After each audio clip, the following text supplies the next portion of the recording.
नमस्कार दोस्तों, कैसे हैं आप। तो आइए आप सबका स्वागत करता हूं आपके अपने चैनल जहां हम चर्चा करते हैं निवेश और इकोनॉमी की। तो आइए शुरुआत करते हैं निवेशोनॉमी। निवेशोनॉमी में आज हम चर्चा एक ऐसे स्टॉक की करेंगे जो हम जैसे रिटेल भाइयों को बहुत ज्यादा परेशान कर रखा है। इसके बारे में रिगार्डिंग कई तरह की खबरें आ रही है। लोग कंफ्यूज है कि इसमें क्या करें, बाई करें, होल्ड करें या सेल करें, और जिनके पास पोजीशन अगर नहीं है तो क्या इसमें फ्रेश एंट्री यहां से लिया जाए। इस स्टॉक का नाम है IEX। अगर आज का इसका प्राइस देखें तो आज ये 123 रुपये 90 पैसे पे जाके बंद हुआ है और आज इसका लो रहा है 123 रुपये 70 पैसे का, यानी अपने लो के आसपास ही जाके ये क्लोज हुआ है, जहां इसने 125 रुपये 35 पैसे का आज हाई दिखलाया था। अगर इसका वन डे का रिटर्न देखें तो 0.16% बहुत दिनों के बाद आज पॉजिटिव में से हल्का सा रिटर्न देखने को मिला है।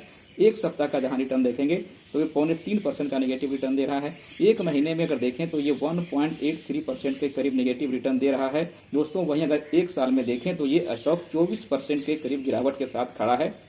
और एक साल में देखें तो जहां एक तरफ इसका 175 रुपए का इसने हाई लगाया है, वहीं जाके इसने 116 रुपए का लो भी लगा दिया। हालांकि ये स्टॉक IEX 5 साल के अगर इसमें ग्राफ पे देखेंगे तो 5 साल में ये 126% के करीब पॉजिटिव रिटर्न देने में कामयाब दिखलाई देता है 5 साल में जाके।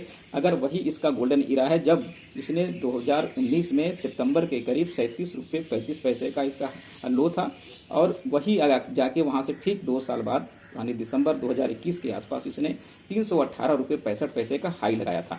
दिसंबर 21 में अगर देखें तो 318 रुपये के हाई लगाने के बाद 2022 में पूरे साल ये स्टॉक लगभग अपने आप को संघर्ष ही करता रहा। आगे हम बात करेंगे दोस्तों कि IEX में एक्चुअल में हुआ क्या है, क्यों नहीं राइज कर पा रहा है ये स्टॉक। इस स्टॉक में फंसे हैं तो क्या करें, निकल जाएं या फिर बाई करें या फिर यहाँ से एवरेज करें, या फिर नए लोग जिसमें अभी तक एंट्री नहीं लिए हैं उनको क्या यहाँ पे एंट्री लेना चाहिए। लेकिन उससे पहले दोस्तों, अगर आप मेरे चैनल पे नए हैं तो प्लीज मेरे चैनल को सब्सक्राइब कर दीजिए ताकि कोई भी मेरा वीडियो आपसे मिस नहीं हो। देखिए IEX इंडियन एनर्जी एक्सचेंज क्या है, तो ये एक पावर एक्सचेंज है, अपने सेक्टर का लीडर है, मार्केट लीडर है और एनर्जी एक्सचेंज प्लेटफॉर्म है। ये CERC यहीं से एंट्री होता है। CERC नामक एक प्राणी का जिसने इसमें एक जिन छोड़ा है और इसी को लेके पूरे हम लोग रिटेल भाई परेशान हैं।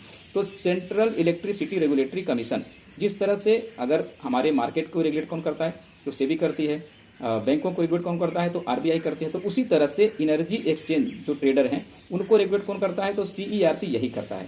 तो उसी तरीके से एनर्जी एक्सचेंज में भी एक रेगुलेटर है जो जिसका नाम है CERC, पहली अपने सबसे बड़ी लिस्टेड एनर्जी एक्सचेंज कंपनी है ये।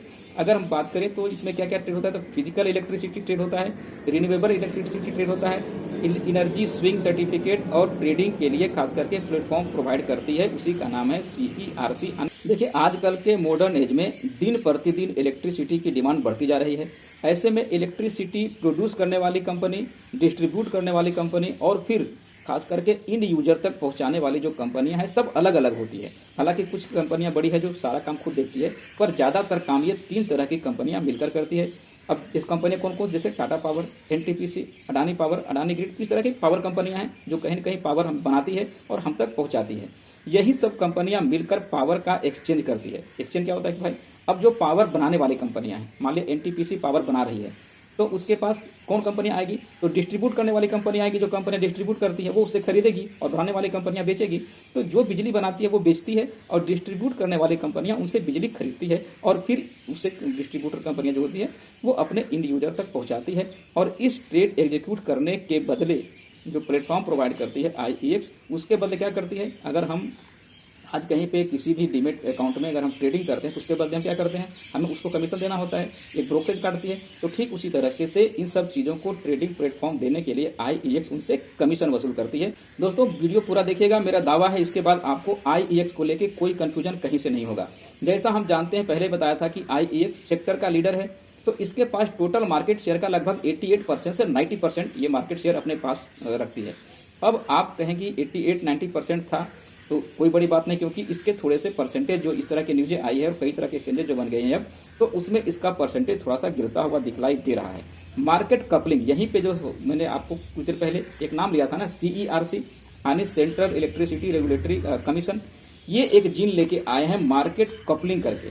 अब मार्केट कपलिंग क्या है तो देखिए ट्रेडिंग प्लेटफॉर्म कौन कौन सी है पावर के लिए, IEX Indian energy exchange, PXIL power exchange India limited, HPX Hindustan power exchange. तो ये तीनों कंपनियां जो है वो पावर को ट्रेड करती है, पावर को एक्सचेंज करती है।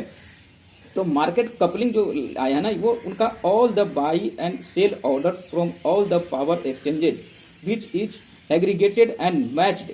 अब मार्केट कपलिंग को आप इस तरीके से समझिए कि मान लीजिए कोई 3 फल विक्रेता है, कोई सेब बेच रहा है, कोई आम बेच रहा है, कोई केला बेच रहा है, लेकिन है तो तीनों फल ही।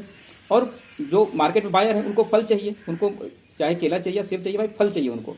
तो क्या करते हैं, जो टोटल बेचने वाले हैं उनको भी एक जगह उनके वॉल्यूम को इकट्ठा किया जाएगा, और जो टोटल खरीदने वाले हैं यानी फ्रूट के जो खरीदार हैं उनके भी टोटल वॉल्यूम को इकट्ठा किया जाएगा, और फिर मैच कराया जाएगा कि जितने वॉल्यूम के ऑर्डर आ रहे हैं जो बेचने वाले हैं वो कौन कौन से। लेकिन इसमें इस बात का ध्यान रखा जाएगा कि जो प्राइस होगा वो यूनिफॉर्म होगा, चाहे केला हो या सेब हो, वो एक ही प्राइस पे बिकेगा। तो इस तरह के वो डिस्ट्रीब्यूशन चाहते हैं ताकि किसी भी कंपनी को लॉस ना हो और ना तो किसी कंपनी को ज्यादा फायदा हो। और वही चीजें देखिए आपको इसमें जो है पावर जो रेगुलेटर है वो कहता दिख रहा है, all the buy and sell orders from all the power exchanges which is aggregated. एक जगह उसको फिर मैच कराया जाएगा एक यूनिफॉर्म प्राइस से। तो वो यही चीज कर रहे हैं, इसी तरीके का उनका आइडिया है। तो इसी को लेके एक डर है। अब देखिए होता क्या है कि जो मार्केट का लीडर है ना वो लीडर ही रहेगा। अब IEX पहले से ही मार्केट को डोमिनेट करता आया है। जैसा आप जानते हैं 90% तक मार्केट शेयर उसके पास है, उसके पास बेहतर प्लेटफॉर्म है, उसके पास बेहतर क्लाइंट बेस है, उसके ज्यादा वॉल्यूम में काम करने की क्षमता है, वो पहले से ज्यादा वॉल्यूम में काम करता आया है, अभी तक का सबसे बड़ा एक्सचेंज है। तो ऐसा तो नहीं होगा रातों रात कि उसके सारे क्लाइंट टूट के कहीं और चले जाएंगे। और क्यों जाएंगे, जब वो अच्छा सर्विस प्रोवाइड कर रहा है, जब उसका प्लेटफॉर्म अच्छा है, जब उसके पास सॉफ्टवेयर अच्छे हैं, वो बड़े वॉल्यूम में काम करने के लिए जाना जाता है, तो ऐसा तो नहीं उसके पास रातों रात क्लाइंट निकल के चले जाएंगे।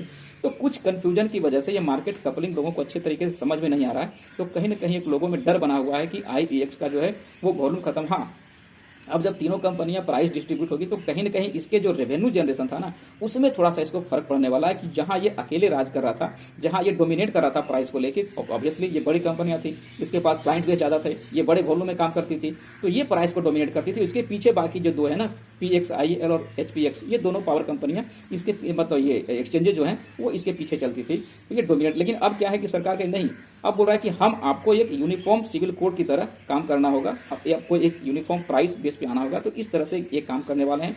अब देखिए आगे पावर की डिमांड दिन प्रतिदिन बढ़ने वाली है, तो ट्रेडिंग का वॉल्यूम भी बढ़ेगा। जब ट्रेडिंग का वॉल्यूम बढ़ेगा तो इन लोगों का ट्रेडिंग करने के बदले जिन लोगों का रेवेन्यू जनरेट होता है तो रेवेन्यू जनरेशन बढ़ेगा।